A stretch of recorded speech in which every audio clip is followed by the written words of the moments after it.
There's a 1 in 8 chance that a woman will develop breast cancer in her lifetime. And for Black women, we're more than likely to be diagnosed before the age of 50. Head to baptisthealth.net right now to schedule your mammogram and be on the proactive side of care. Mammograms save lives. You can help transform Miami into a thriving global hub for artistic excellence. The Perez Create Grants Program will invest over $3.5 million in Miami-Dade County organizations to support equitable access to the arts. Apply now through May 26 by visiting miamifoundation.org/Perez Opportunities. This ad has been brought to you by the Miami Foundation for a Greater Miami.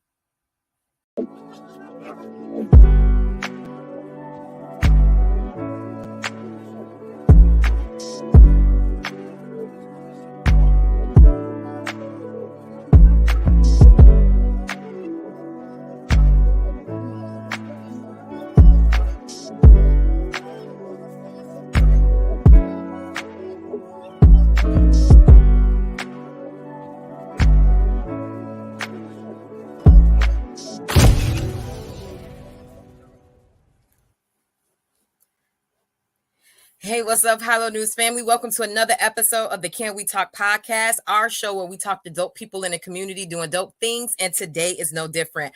I am so excited to have our next guest on. You know, we like to support what MDEAT, the Miami-Dade Economic Advocacy Trust, I got that out. We love to support the events that they're doing because they have so many resources for the community. But also, before I bring our guests on, I always like to give a shout out to our advertisers, Jack Daniels, the Miami Foundation, and Baptist Health. Support those who support us. But yeah, back to regular schedule programming. I wanted to bring our next guest on because they have an amazing series where they give a lot of dope information, helpful information that we need to know about. So without further ado, I would love to welcome to the show our guest, Jordan-Pate-Garrett. Hey, Jordan. Hi, Janae. How are you? I'm good. How are you? I'm doing well on this beautiful Friday. Yes, girl, it is. I have the Friday blues. So you already know how that goes. But I was like, look, let me push through. Let me make sure, because to me, certain conversations we have to have. And this is one that I wanted us to have. So thank you for joining me today. Thank you for having me. Cool.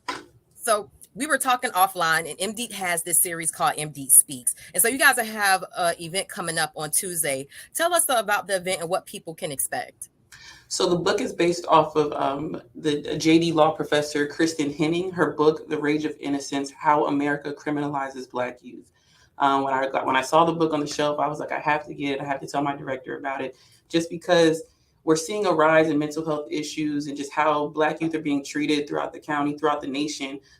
So with this event, it was inspired by that. Black youth, we're seeing increased levels of anxiety in these children and in their parents. We're seeing suicide attempts and completions and dropout rates.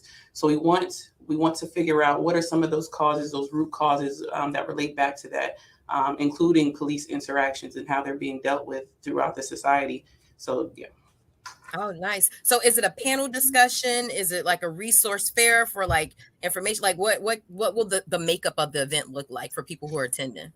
So MDEAT Speaks is really a fireside chat with a subject matter expert. So we invite different individuals down that correspond or relate to our mission, which is, ensuring the equitable participation of Blacks throughout Miami-Dade County. MDEAT wants to ensure that Black individuals are able to stimulate economic growth in their environment in some type of way. And we want to be the agent for that. So with these fireside chats, we have a moderator and the subject matter expert, and we're discussing the issue, whatever it may be. And we also allow question and answers from the audience so that they can interact. It's intimate yet engaging. Yeah. I love it. And so where is this all going to take place and when, and give us the time so people, have the details. So this event will take place on Tuesday, May 23rd at 6 p.m. It'll also be at the Ampersand Studios. It's in the Wynwood area. Got it. Okay, that's what's up. And Jordan, I want to learn a little bit about you. Tell me about your role with MDEAT and how you became a part of the team.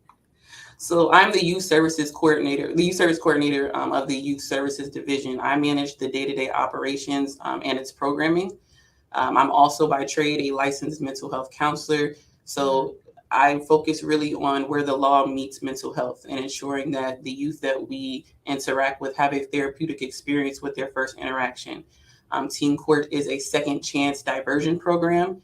And historically, that's what MD focused on, was that teen court programming piece.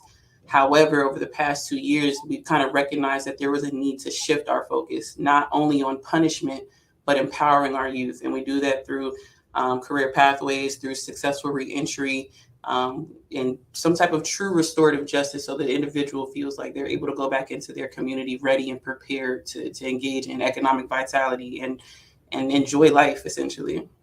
I love that. And I love this focus on mental health. And I want to talk to you more about that. But I've been interesting enough, been having these conversations with different people in this space.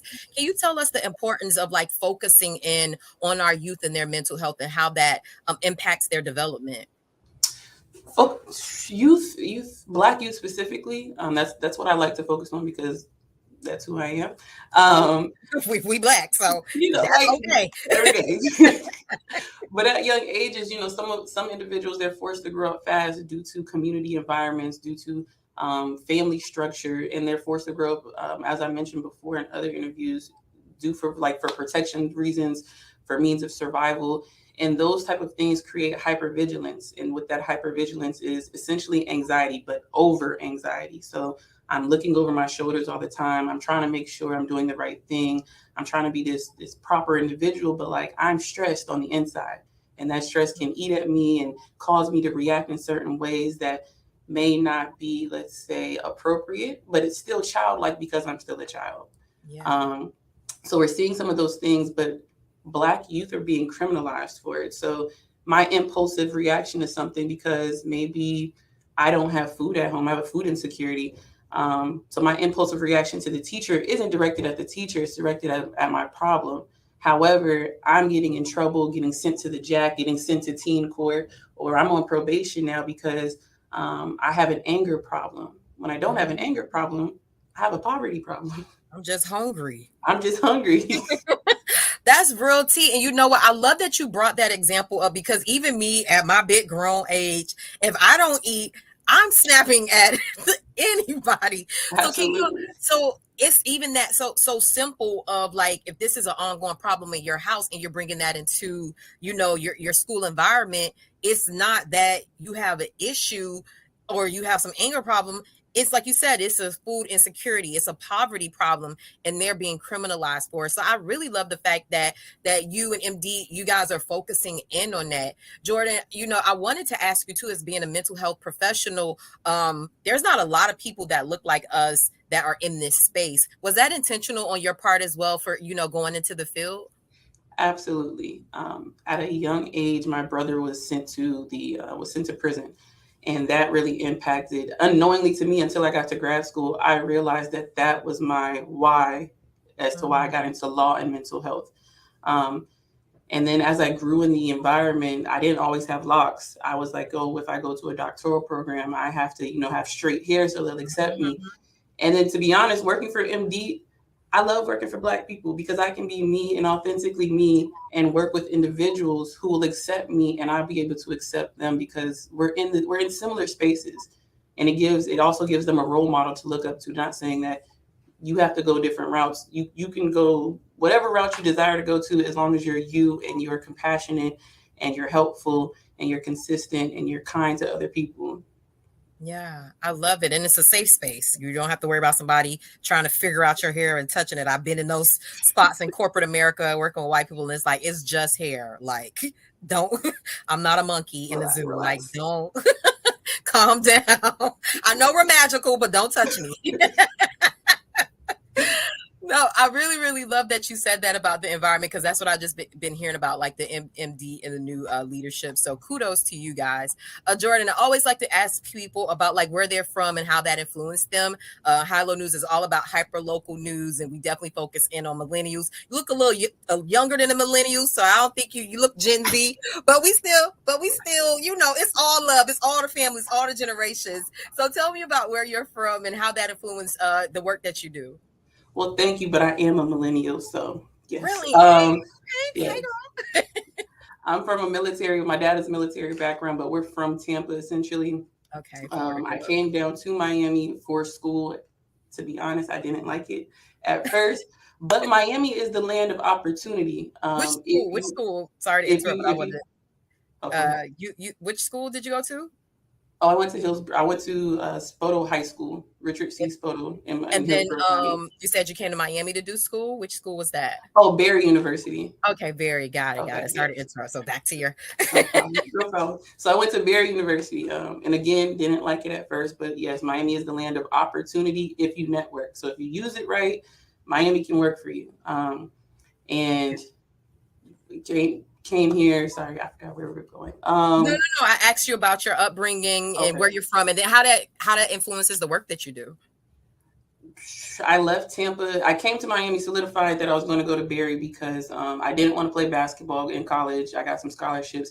And thankfully, my coach made sure we were student athletes. So you were student first, and then you were an athlete. So we got academic scholarships and sports scholarships. So I went to Barry because they allowed me to go for strictly academics. I knew I could commit to that, and I knew I could succeed in that. So I came down here during the time of 2012. Tampa had a lot of gun violence, youth gun violence. So I really just wanted to get away. One of my close friends, she passed away right before our senior year of high school. So, and she had just made it, like just got her GPA ready so that she could graduate. And at a party, getting in front of her brother, she got shot and she died. So after that, it was really my determiner for saying I'm leaving. And then getting into mental health. To be honest, I had a mentor at Barry University, and she tricked me. And I tell her all the time, she tricked me into the field, but she created me specifically for teen court. And when they called, because I was supposed to do an internship at Broward Sheriff's Office, but when teen court called and said they needed an intern, I thank Dr. Ishar Robertson, because when they called, Dr. Bachelor, she said, you're going to teen court. She was like, forget everything in Broward, you're going to teen court. And because teen court was attached to MDEAT, I got to do some transformational work with some transformed children. So, and I'm enjoying it. I love it. Love it. Thank you so much for the work that you're doing, Jordan. We need people like you in our community, and we have to support the things that you guys are doing. So like I said, I wanted to have this conversation. I knew it was important, and I know people in my audience like to get these resources. So before I let you go, I want you to plug the event one more time so people can know, tell us what it is, where it's at, give us all the who, what, when, where, and why, so they could come to this event. So again, the event is May 23rd at 6 p.m. We will have Miss Kristin Henning, the Bloom Professor of Law and Director of the Juvenile Justice Clinic and Initiative of Georgetown Law. We'll be discussing the Rage of Innocence, how America criminalizes Black youth. Everyone know Black youth is our future. Black youth are the future. And I hope to see them thriving throughout this county. You all can check us out via our website at miamidade.gov/Economic Advocacy Trust, or on social media at MDEAT Info. If you'd like to register for the event, you can check out any of those locations and we will accept you. You can walk in and we'll make room for you. Love it. Love it. And if you're looking at the screen, we have the flyer up. It has all the information, the time, the date, the address, the registration information. So you guys make sure we go out there and we support MD and all these amazing programs that they have. And before I let you go, Jordan, please let people know how they can connect with you, and just, for more information, let them know how they can connect. So me personally, you can connect with me at Regarding the Roots on Instagram. I give some therapy tips, some insight to Black mental health specifically, or if you like to reach me at work, 305-342-2127. Love it. And if you guys are looking at the screen, we have the information there as well for you guys to get that and have the correct spelling and everything like that. Look, Jordan, this has been amazing. Before I let you go, is there anything else that you need the people to know? Anything upcoming that you're working on? This is your time. Let's plug it. Well, Black Mental Health Month is coming up in July. So just be prepared to see a lot more from us.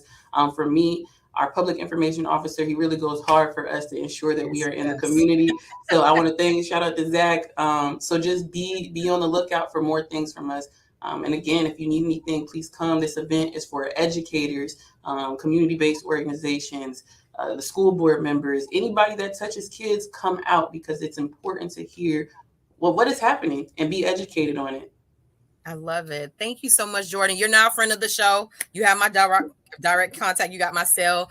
Zach definitely stays on me, so I know everything MD is doing. But if you ever just want to hit me up and say, hey, this is what we're doing, definitely Black Mental Health Month. Let's bring you back on to talk about any events that you have going on. Okay. So yeah, you're a friend of the show. You stuck with us. Thank you for so you might as well just come back to hello. Thank you. You're welcome, guys. Again, the information is on the screen. Let's make sure we're supporting this event. Again, let's run that information back for you guys. On May 23rd at 6 p.m. at Ampersand Studios in Wynwood, the Rage of Innocence, this MDEAT Speaks series is going on. You guys make sure you're there. You can register so that you can get more information or get connected with them for future events. But make sure, like, if you just want to walk in, you can be there and get this information as well. This is really good conversation. I'm almost mad that I can't make it. Hopefully you guys are recording it and putting it on live or something so we could go back and watch it, because I think that's going to be a really good conversation.